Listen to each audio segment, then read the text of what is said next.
the Pakistan, India, Nepal possibility. I'm just literally on my way to pick up my visa now, which is great. So I should be going to Pakistan within the next 2 days. I saw Stafford yesterday, and we're having a meeting with the publishers.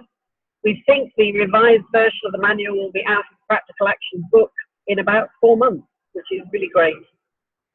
So that's doing revisions for that and making it more globally relevant rather than just Pakistan relevant. And what's really exciting, Stafford's actually managed to do quite a lot of research recently to add to it, and there's a huge body of evidence that is pulled together which completely supports the work we were doing in Pakistan. But it's fantastic. It's really, really great. So we're really excited. I really kindled my excitement for that work. Then the rest of it is pretty much straw, bale and panel work in this country. I need to talk to you, Ruth, about what we talked about in terms of Nepal potential, and maybe more straw there. I don't know. Maybe introducing. I don't know. Working with that connection you have. I don't know if it's Scott Williams or Scott Wilson or somebody in the Nepali organisation who's doing some work for them. He's got a 5-month contract out there, but you're probably aware of that. And he reckons that if I do end up doing straw out there, it'll be working with. Listen, because I'm in a big traffic switchover place, so I need to concentrate. So I'll come back to you, okay?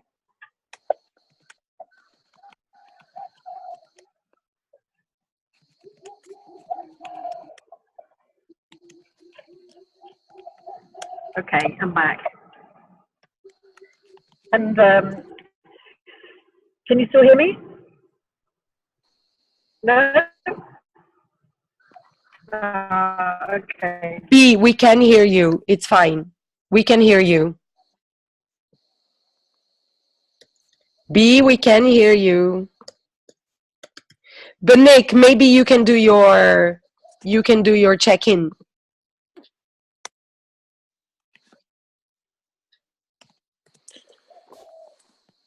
Sure. So I'm doing pretty well. Just finished up a PDC late last week and sort of recovering from that. Great. I don't know if you can hear me, but I'm still. B, we can hear you. Nick is speaking now, and we'll get back to talk about Nepal. Okay, fine, good. Okay, stay no there. problem, thanks. Stay there. Okay. Hi, Nick. Sorry, you just finished a PDC. Oh, it's fine. So I was saying, just finished a PDC, and I have about 3 weeks left in Thailand or so. And we're just trying to finish up one of the buildings that we started building at the beginning of the year. And then I have a high school group that comes for a week to learn about permaculture. Nice. And then I head back to the States for maybe 2 months, a little holiday home before I go back out on the road. Cool. But I'm doing great right now. And Jay, he has dropped again. Oh, okay. So I just wanted to do some updates, I think, to begin with, about Nepal and Bali, because we got a reply from Petra this morning. And I think, Nick, you've spoken with Petra as well. And so it's Nepal, Lebanon, and Bali, I think. And start with Nepal because Chris can't go. Yeah, I have to go in about 15 minutes. Okay, and Algeria. So maybe we started with Nepal. Jay is not here, unfortunately. B, I'll just give an update from Nikita as well, and then you can jump in. So basically, in Nepal, there are many threads that are happening simultaneously, and we kind of somehow need to bring them together. One thread is the RTR program, coming to the last year that Lush has agreed to the funding for this year, which included funding for Jay to go out there and do lime stabilized soil water retention systems. Right, Chris? Yeah, I can also update you on what's happening with that. That would be great. With Zach and Jay. Yeah, go for I'm recording, so Jay can watch this later as well. Okay, so basically, Zach has made a video, a short video, where he gives the site an introduction to the site, where he wants Jay to design the wet system in lamb. So I've seen the video, it's really good, it's a lovely little introduction. And basically then it's up to Jay now to give more details on what extra information he needs. I mean, he's obviously going to need more information. So the aim is, because we didn't think, or Jay didn't think he would be able to go, or I should say he's not able to go in the spring, or from now, then we'd try and do this as much as possible remotely, which is a good exercise for Zach to also be able to collect the right information. And you know, he started really well on that with this video, and he sent the video to Jay, and so now it's in the balls in Jay's court, and he needs to examine the video and give feedback and say what extra information is needed to take it to the next level. And the output of that is that Jay will be able to make a design basically for that wet that can implement at his own place, Almost Heaven Farm in Elam, and then based on that to do it in RTR site, probably in the Cavry site. So that's where that is at the moment. Okay, that's great. That's really good update. Obviously, that's going to be a lot cheaper than taking Jay over there, and hopefully later on in the year, the funds that are there for Jay, at least for his travel, you know, will be able to be used for that, because there's not much cost to doing the other stuff. Chris, I'd also recommend letting Joe know sooner rather than later that Jay can't go, and communicating that with her and saying that that going in autumn is a little bit better, and then it also allows us to do more planning, so he can really build a swimming pool, and we can put a budget for the swimming pool. Like, you know, these are the things that do you know the story about the swimming pool, that this is one of the things that they wanted in Cavite? A lime stabilized soil swimming pool. Okay. Yeah, maybe that would be mentioned, but not with any analysis. Yeah, and I think it's not even in the budget. It was just a side thing that, you know, it would be interesting to do because it came out of their dream session. But so we thought that maybe Jay, when he went out, he could also do the swimming pool, but on a separate budget that Lush would fund. Yes. Okay. But we I can. need to comment on this, Ruth. Yeah. If you want to finish the update, and then I'll come back to that point, if that's okay. Yeah. Okay, that's good. That would be good. Okay, then the second part of the update. So, is that Nikita Magnuson is now working with this construction guy in Nepal, and an eco lodge. It's like helping him with lime stabilized soil construction and plastering, and also sewage treatment and things like this. And they wanted Jay to do a wet system, but I think their timeline is shorter, so they need something before summer. So I don't know if we'll be able to do it then, because Jay can't go out. We haven't been able to get Jay to go out before summer, so yeah. No, I don't think we'll be able to do that. But I spoke with Nikita. So if the skills are being developed there, then then maybe that's something that can be done from in-country. Yeah, that's what I thought. So I also spoke with Nikita about maybe doing something similar as Zach is doing, because Nikita has a lot of knowledge as well. Like, he worked with Paulo for 3 years in Portugal on the site. And if he could get together with Zach and also do a design for the Eco Lodge under Jay's supervision, maybe this is something that could work. And then B, did he, sorry? Where is that? That is 40, 50 miles north of Kathmandu. You know, can you send details? Sorry? Can you send details of where? Yeah, I'll email you and Nikita and B and J, I think, together after this. Well, and then B, they found out that there is someone building a straw bale house at the moment. I also spoke with Nikita to talk to you about, I don't know if you can include a Nepali visit during your time in between Pakistan and India for 1-2 days. What have you spoken with Nikita about?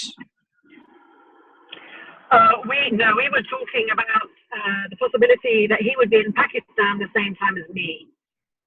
He won't, because he's got this 5-month contract in Nepal, which he started telling me about. I didn't know about it, but I didn't know. Yeah, so I have no details of the work he's doing there on the Eco Lodge at all, Ruth. Not yet. So I think he will contact you. I spoke with him about the idea we had before of perhaps you going to Nepal between Pakistan and India for 1-2 days, and then being able to meet Shuva and organize for straw bale training further in the year as well, later in the year. Well, I can certainly talk to Nikita if that option is open on the ground over there and it's real. I can certainly start talking to him about it. And see what's possible. Yeah, and someone is building with straw. So Nikita was going to try and visit the site this weekend to also understand how they're baling the straw and things like this. I would really, really like details of who's doing it and how. Yeah. And then maybe, again, if I can help remotely, definitely I would, because obviously I'm, a great investment in seeing that the first one there is successful, in helping in any way I can. Okay, that's cool. So I think, let me see. Is there anything about Nepal? B, do you want to talk about the swimming pool? Yeah, I just want to talk about using lime-stabilized soil or mixes for the equivalent of water engineering. Yes. Which is effectively where this whole conversation appears to be going in terms of, future use for this in Nepal. Ripal Ababari, he's super keen, as you know, on lime-stabilized soil swales. Jay is really keen on that potential too. Nepal as well for water holding containers and, rainwater and monsoon water capture, recycling, etc., etc. Now that course we did, the training course we did, was what we would call stage 1, which is predominantly for use in mostly in building. Right. Taking it into the water engineering arena, if you like. We did enter that on the training course, but remember it was in the end it was only a 9-day course, very intensive, and that requires upping it a bit of a level, right? So I'm a little bit nervous hearing about a lot of this excitement for let's call it water engineering with lime stabilized soil out there, because we have, none of the tests have been done for this properly, and particularly when you go for bigger surface areas that are holding water, it's not straightforward. There ought to be a process of some testing of mixes. Now, the only one I'm not up to date with what Zach's done in terms of, water holding and mixes. Ripal, contrary to my advice and guidance with him many months ago, when I advised that he did for his, what he calls a pond, this water catchment container, he does various mixes, and I went through the various different potential mixes with him on the basis that he could start to use that as scientific, experiments. He actually didn't do it. He did the opposite of what I suggested, as in he only did one, and I think you'll have seen that route. He just did the one, and the mix he did, I mean, all well and good, you know, but the mix he did, I can't remember if it was 1 to 2 or 1 to 3, 1 part lime and 2 or 3 parts of crushed brick dust. Again, okay, so for Bari, they've got a brick dust crusher, which is very effective. How available that is anywhere, I have no idea. Also, how available is crushed brick dust in other parts of Nepal? I don't know. Kathmandu Valley for sure. So he's done nothing, absolutely zero in that pond that has made him very excitement in relation to what I would call lime stabilized soil. So for a water container, I think you're talking a couple of levels or layers anyway. One, the initial would be some kind of lime stabilized soil, which will have been tested, you know, the mix, and then the more kind of impermeable coat on top, which probably would contain popsolan. But the more, you know, the bigger the surface area, we've got to start looking at potential cracking, you know, issues. You know, so it's not actually super straightforward here. And I'm a bit nervous that people are going to start jumping straight into lime stable, what they start to call lime stabilized soil. They can't call it that because they haven't tested it as to whether it's stable in whatever condition or situation they're using it in. You know, obviously, I can talk at length about all of that, but it's just a little bit like aha, you know, which is one of the reasons why Jay wants me to go out with him when he goes out. But you know, again, with lime takes time. You know, we should be doing tests before. Yeah. And then B, I mean, the best person for testing, I think, is Zach. I think he's really like dependable. Zach didn't do the course, Ruth. Okay. Just to flag that up, yeah. Yeah. You know. So well, no, what I think what Ruth means by Zach is what's his socks who did talk to the course. I forget his name now. But Zach has basically very successfully implemented LSS stuff at place. Yeah, I saw the initial little video. I think one of his masons has been fantastically, you know, proactive with Zach doing stuff over there, which is really exciting, Chris. I'm really, really super happy about that. I would love to before upping a level into water work.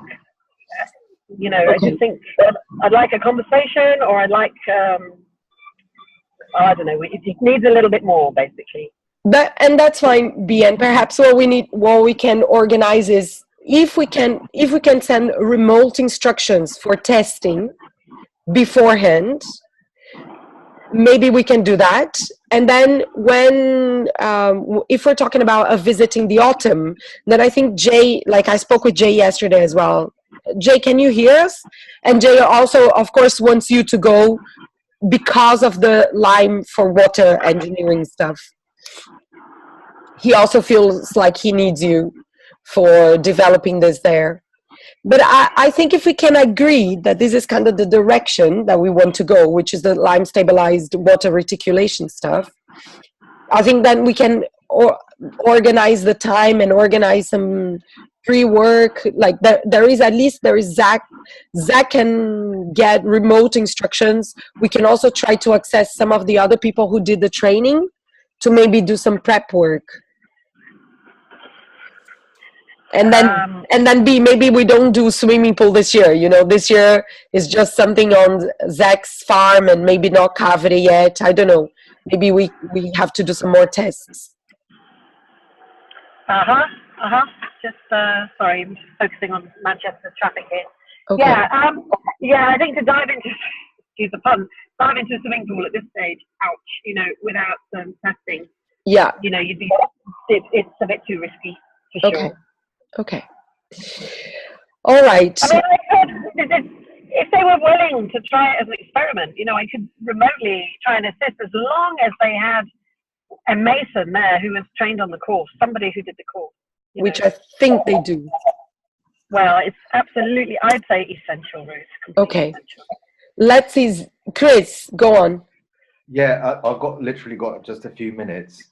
So on that, I mean, there will be something to do in Kaveri, in Batidara, this year because that's part of the project that Lush wants us to do.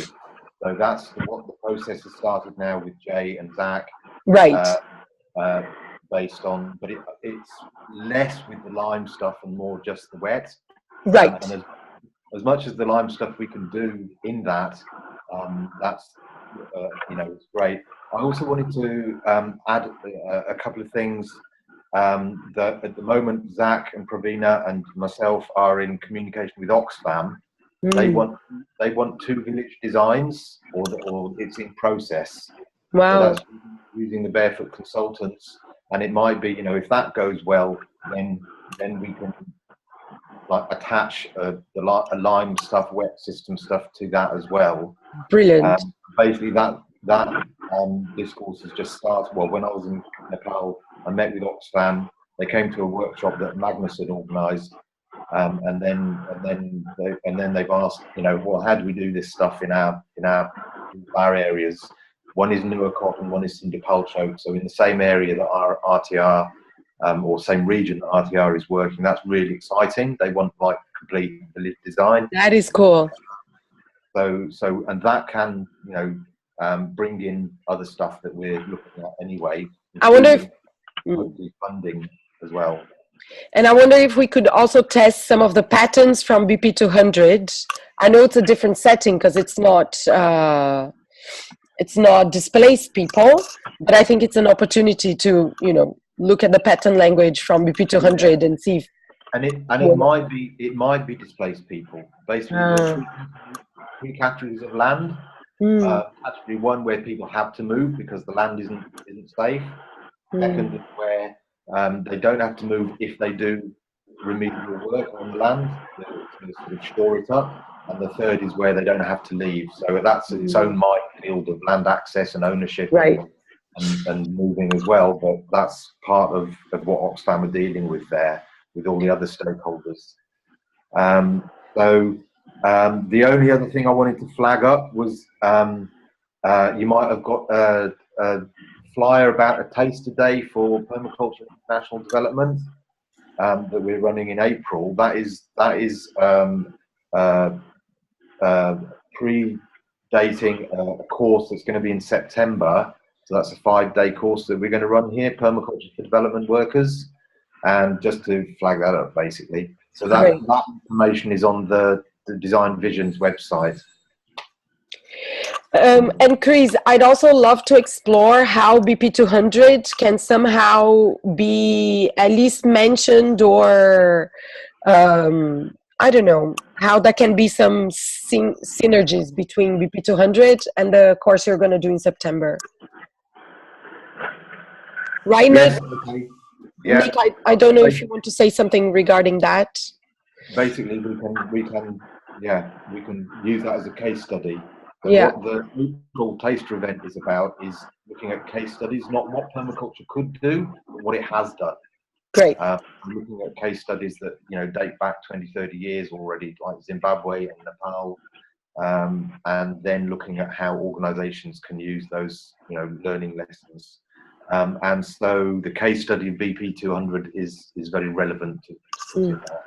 What day in April is it? It's the 18th. Okay. Did you get a flyer? You should have got a I think I did today. yeah. So. Okay, and then just before you go, Chris, I think because Patri has been mentioning this. Yeah, it sounds like a really interesting course. Go on, Nick. Sorry.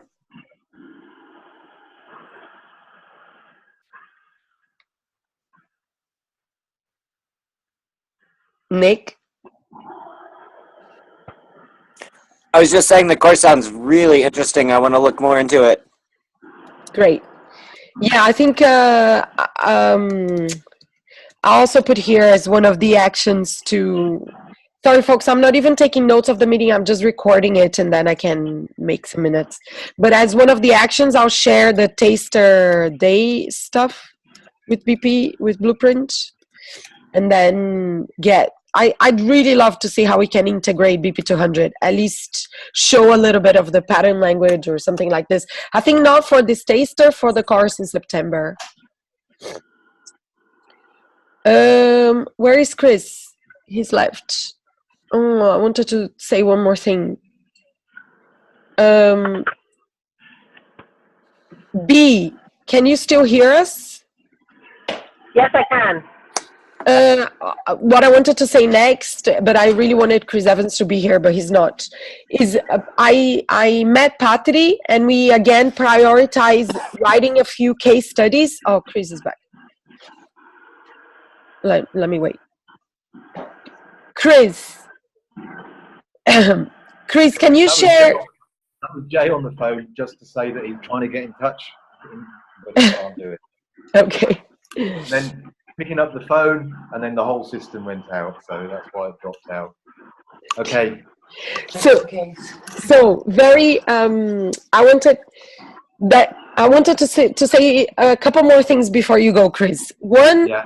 I think the first one is, I think overall, it feels like there is at least a commitment around Nepal to, and I think it's just a case of designing the proper, designing the correct project that will involve the villages where Lush already is, where the Lush project is happening, RTR is happening, this possible new villages with Oxfam, the possible work with Shuva, both for wet system and straw bale, and we need to somehow collect all this information and design a project over 2018 that will, that can meet all of these needs somehow by minimizing trips and maximizing the output that we're getting on site.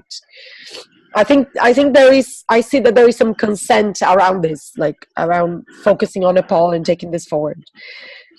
Then one other thing I wanted to mention is I met Patri, and we, for us to do proper fundraising this year for a lot of these things and BP200, it's really important that we have our case studies and our website nicely developed.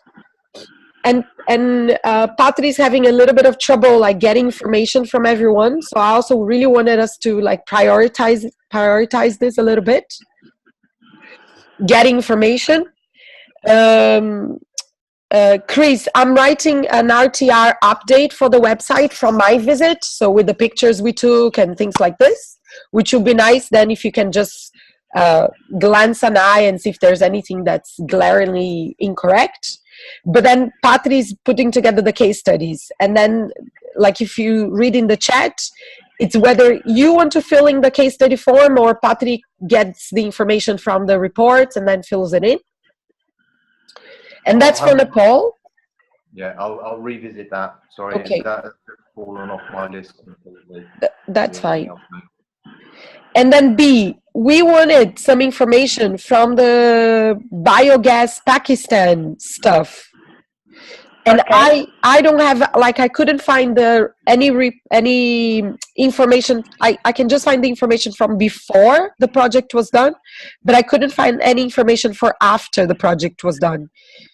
Is it also okay if Patri works with you on this to try to get some information for... I researched that. Oh. Okay, bye Chris. Bye. Bye Chris. Okay. Bye everyone. I'll check that out while I'm in Pakistan. Wonderful. Get an update on that. And be even if you record some audios or record some video on your phone and send it to Patri. So and then I think Patri, I know you can't talk. That's why I'm kind of talking on your behalf. But are you send me the case study again template by email, just so you do? Okay, great. Yeah. Just so you can see what kind of information we needed to get on site.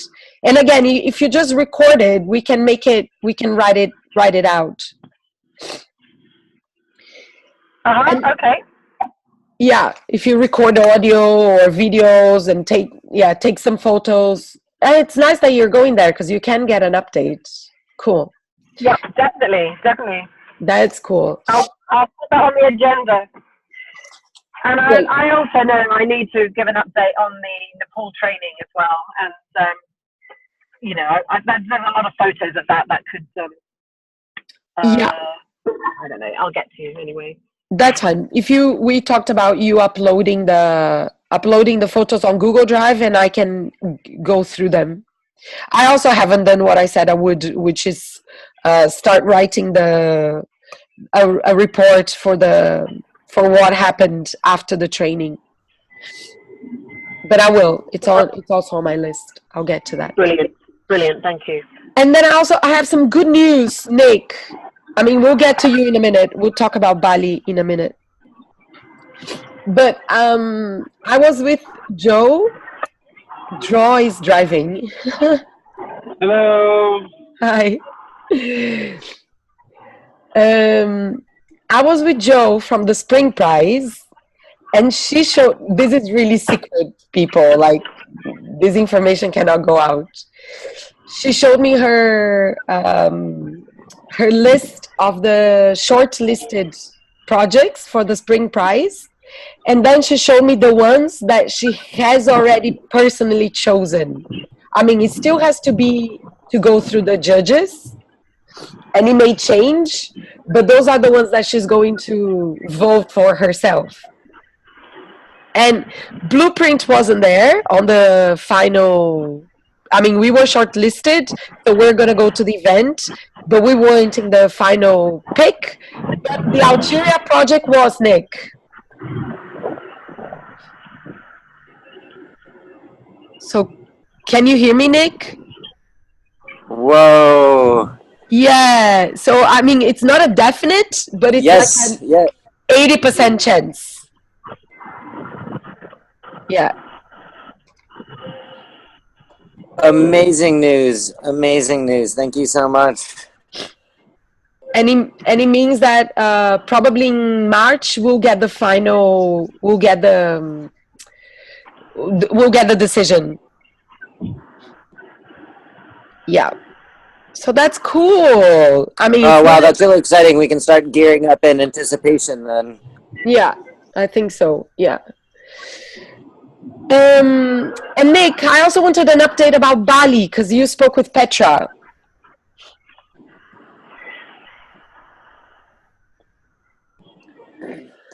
Yeah, we exchanged emails and I offered to come out. And then she got really busy, so I didn't hear from her for a couple of weeks.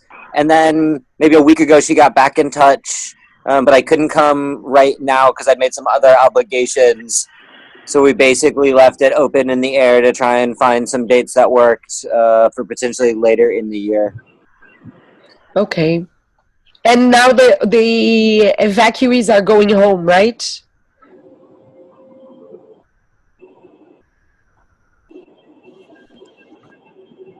I'm not sure. She said that there was still a lot of stuff happening there. Okay. And that they still could use the help. All right, that's good because she sent me an email this morning saying that a lot of the volcano is coming down, and a lot of the evacuees, most of them have gone home. And like there was a camp with 7,000 people where it was the one that we wanted to do some BP 200 stuff, but now it only has 100 people. Yeah,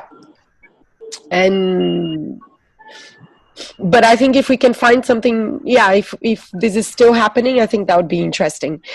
And then if Bali is not happening, then I think we can also turn our attention to Lebanon and work on the small camps there to do this BP 200 prototype.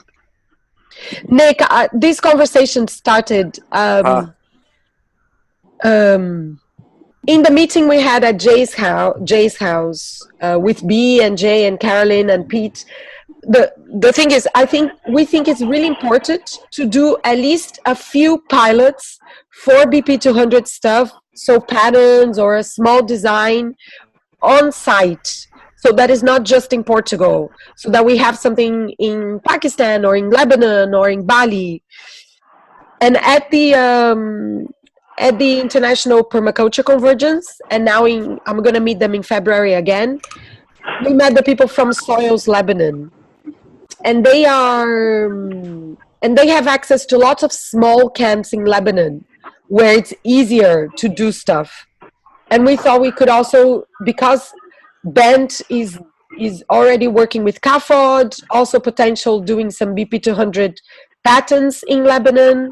We also think that maybe Lebanon is a hotspot, like Nepal, Lebanon. We could develop some stuff there as the project circle. That's where we are with this. Be Rowan. Thank you. Thank you. Great. I'm totally on board with everything you said. Okay, good. Okay, so I'm gonna try to move some things. I'm gonna try to move some things regarding Lebanon. Let's see what Bent comes back, and I'll make sure. Maybe Nick, you're the right person from Surplus, or you're the right person to connect in terms of doing some things about Lebanon.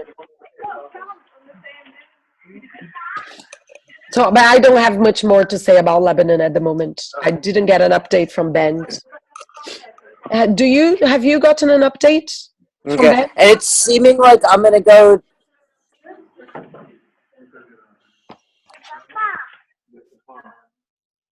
I was just about to say, it's seeming like I'm going to go meet with CAFOD next month in London, so I can also talk with them a little bit and see if anything moves on that front. Do you know when? It's the 19th through 21st. Of February. Yeah. Do you think you could you arrive in London for the 16th? Did you tear the other things up? I finish a workshop midday on the 16th, so probably the 17th would be as early as I could go. Okay. Because I will be with people from Soils Lebanon on the 16th and on the 16th and possibly 17th. I think 17th they will be home already. But anyway, I will be there on the 16th, so we can just like pass batons. Maybe I talk to them, because it would also be if they can be involved. Yeah.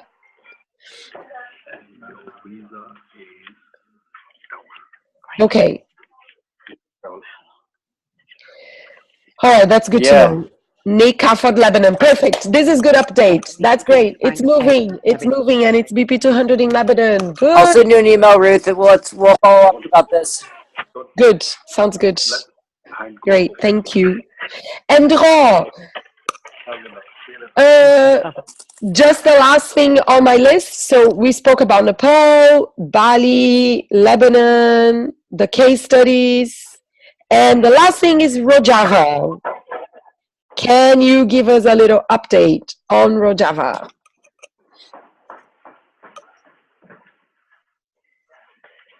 Can can you hear me? I hear you. Do you hear me? Yeah, we can hear you. Great. So following the last meeting, I checked in again with the contacts in Rojava. And there was again a big interest in conservation. I made contact with another person who is a focus point for a project called the Internationalist Commune, which is an operation in Rojava that collects a lot of international activists that are there, along with local people, working in different projects. Very oriented towards ecological projects. They're talking a lot about food production and water, energy. We started discussing how we can move forward, and then invaded the canton of Afrin. So that sort of threw everything sideways. At the moment, the war situation and the political situation is very volatile, so I don't know if we will make any more progress in the very near future. It's been very difficult to move forward with Java. I think in the end, I will just need to go there and then to be on the ground and to move things forward like that. But I don't think that will happen before the summer. Okay. Dro, I want to come with you. Nick too. We should go, the three of us. And Patri. Yeah. Patri, I also thought. I also thought doing some governance stuff there, Dro. Social permaculture. We can share with them, and we can also learn.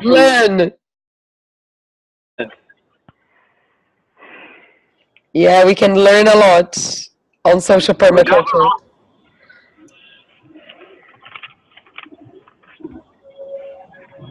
Sorry, Dro. Finish. Yeah, I'm just saying. I hope you guys are following the situation in Rojava, because it's really big and it's super dramatic what is happening there now. And it's really not clear what's going to happen. I have no idea what I can do as a person to help, but my heart really goes out. Like this huge democratic experiment, and now they're attacked by the Turkish military with tanks and airplanes. And looks like they are digging themselves in for a siege in Afrin city, which could be like all over again. It's really crazy. Wow, and Trump is not doing much. Who? Trump. No, the U.S. is standing on the side doing nothing. Yeah, doing nothing. They're doing nothing. Yeah, I was reading about this yesterday. I also don't know what to do. But Dro, try to keep in touch with them and see what support they think they need from us. Yeah, I'm on it. Okay. All right, folks. I think that's it. I think we will just move. I mean, we're each moving little projects on the side, and I think if we just speak now and again to do an update like this, so see how we can collaborate and support each other, and make sure that Patri has one thing, that we really want to be updating information and putting information out there so we can fundraise. Yes, Patri saying, do we agree to meet monthly? Yeah, I think so. This has just been a 1 hour meeting. How is it for you guys to keep meeting monthly to make sure that at least we know what's going on? I mean, there will be other meetings about specific projects, but is it okay if we just keep on the Project Circle monthly meeting? B. Oh, look at that! Good for me. V got a visa! Well done. Have a nice trip to Pakistan. I have to show you that. Thank you. So, B, how is it for you Nick said that for him it's fine to meet every month. How is it for you? And then Dro? Yeah, I think it's good. It captures it. It's a really nice way of connecting, keeping it short, brief, to the point. And yeah, I think it works really well. I would support that, Bruce. Okay. I know we have connection problems, but, at least we get to see each other. Dro, how is it for you? Because we also want to bring you back. Half of it, but I think it's a great idea. Let's do it. Okay.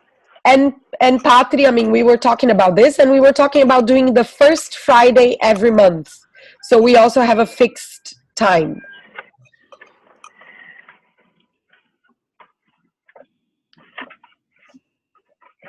But we'll send an email about this.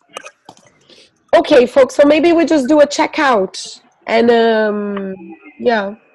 Patri, are you okay to email people about doing the first Friday of the month? Just because I have too many things on my list. Yeah? Cool. Thank you. I appreciate it. All right, folks. So maybe we just do a quick checkout and we'll finish.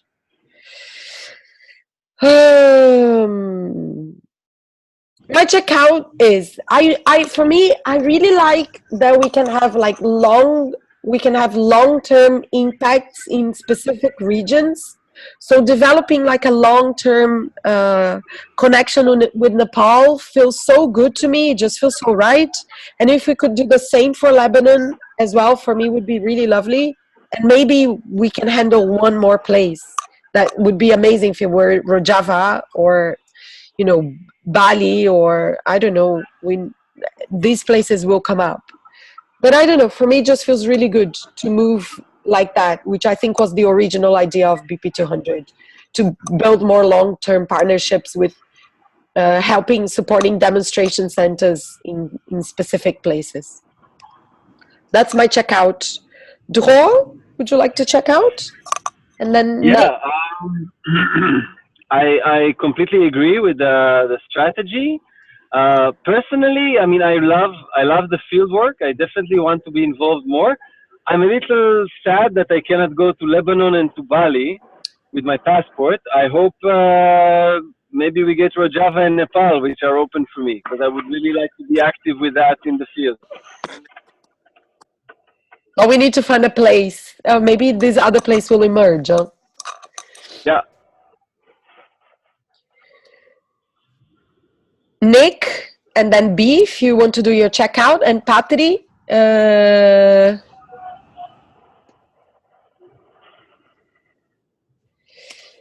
Yeah, this meeting has got me quite energized and excited. So yeah, I'm jazzed. We've been having a lot of meetings about BP200, and it's starting to take some shape for the next phase. So I'm starting to see how my year is coming together right now.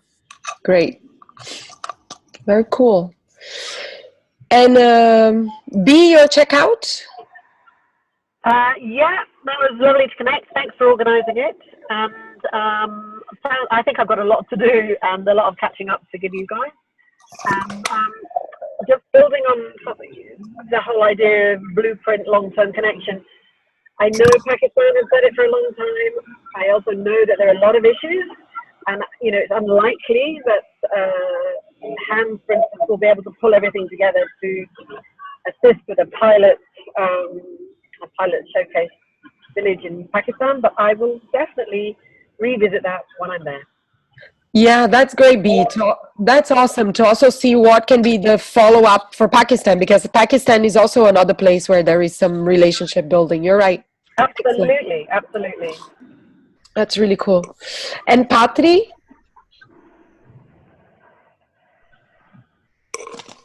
Oh, she said, happy to connect and listen the voices, expectant and a bit hesitant about how to proceed about gathering the info for the case studies, but I hope this meeting will facilitate it.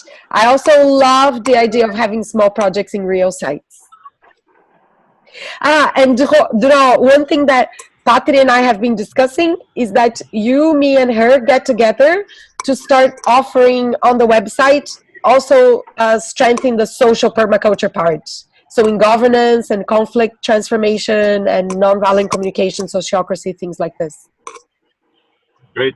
I mean, as one of the blueprint services we offer. Regenerative organizations. Yes. Yeah. Okay. Great. All right, everyone. So we meet again next first Friday of March. Okay. Fantastic. Okay. Thanks, Ruth. Ciao, ciao. Bye, everyone. Ciao, everyone. Talk to you soon. Ciao. Bye-bye. Bye-bye. Bye-bye, Patri. Ciao.